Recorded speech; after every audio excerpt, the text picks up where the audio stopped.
Good morning student. राजे, आज हम business study में हमारा चैप्टर सेकंड कंटिन्यू करेंगे।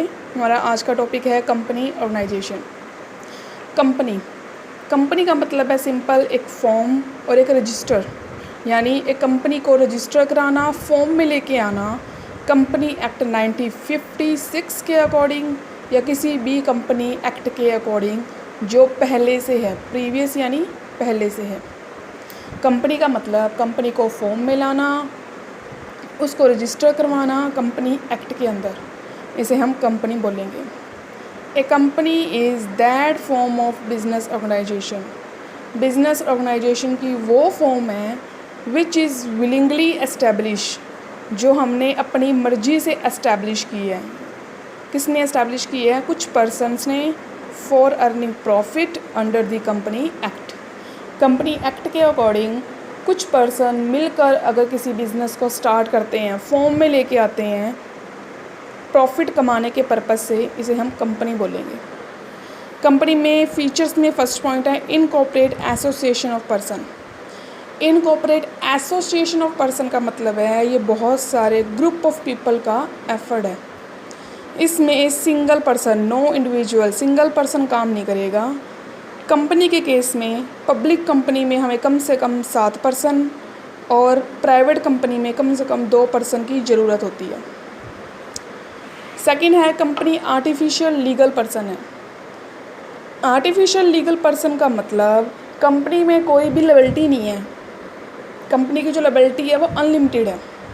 कंपनी एक आर्टिफिशियल पर्सन इसलिए है क्योंकि वो लॉ के द्वारा क्रिएट की गई है। उसको पर्सन ने क्रिएट किया है, बट वो क्रिएट हुई है लॉ के अंडर, इसलिए आर्टिफिशियल लीगल पर्सन है वो।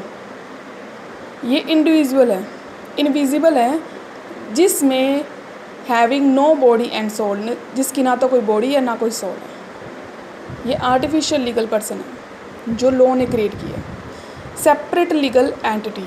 सेपरेट लीगल एंटिटी का मतलब है कंपनी की जो पहचान है, आइडेंटिटी है, वो सेपरेट है, अलग है और वो फ्री है अपने मेंबर से।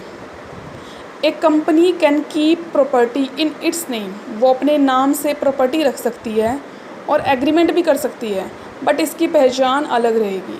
कंपनी के अंदर कंपनी अलग है, ओनर अलग है, मैनेजर अलग है, वर्कर्स अलग हैं, उसमें एम्प्लॉयज़ अलग वर्क कर रहे हैं, यानी हर पर्सन की अलग अलग एक आइडेंटिटी है। कंपनी क्या है? Legal identity. एक लॉ ने क्रिएट की है इसकी आइडेंटिटी, पहचान, लीगल आइडेंटिटी है। लिमिटेड लायबिलिटी, जो इसके शेयर होल्डर हैं, शेयर होल्डर कौन है?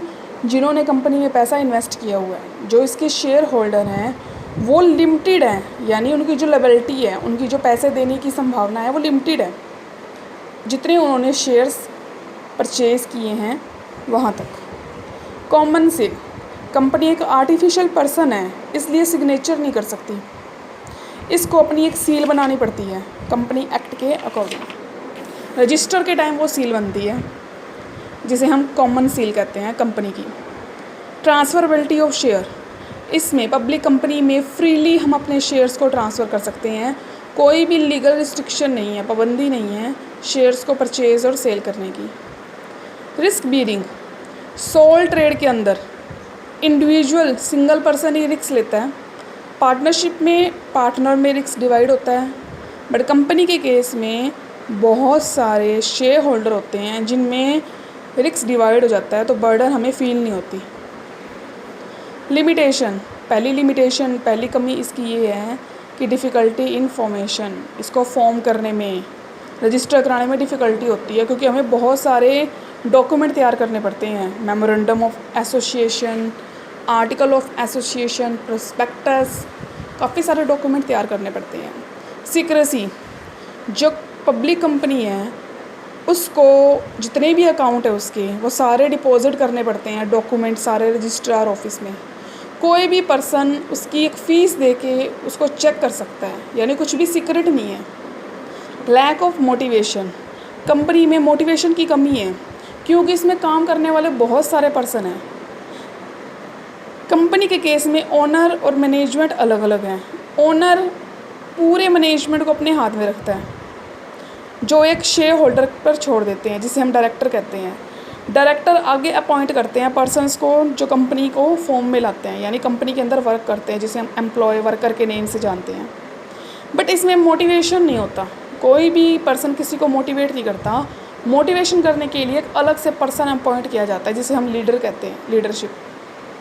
कंट्रोल ऑफ गवर्नमेंट, इसमें सिंपली बहुत सारी रिस्ट्रिक्शन इम्पोज की जाती हैं गवर्नमेंट के थ्रू, क्योंकि पब्लिक कंपनी है तो इसके अंदर बहुत सारी observation, legal formality, legal rules, document तैयार करना, गवर्नमेंट को सबमिट कराना, बहुत सारे रिस्ट्रिक्शंस होते हैं। Next one, delay in decision. Quick decision हम सोल ट्रेड में ले सकते हैं, क्योंकि वहाँ पे इंडिविजुअल पर्सन होता है।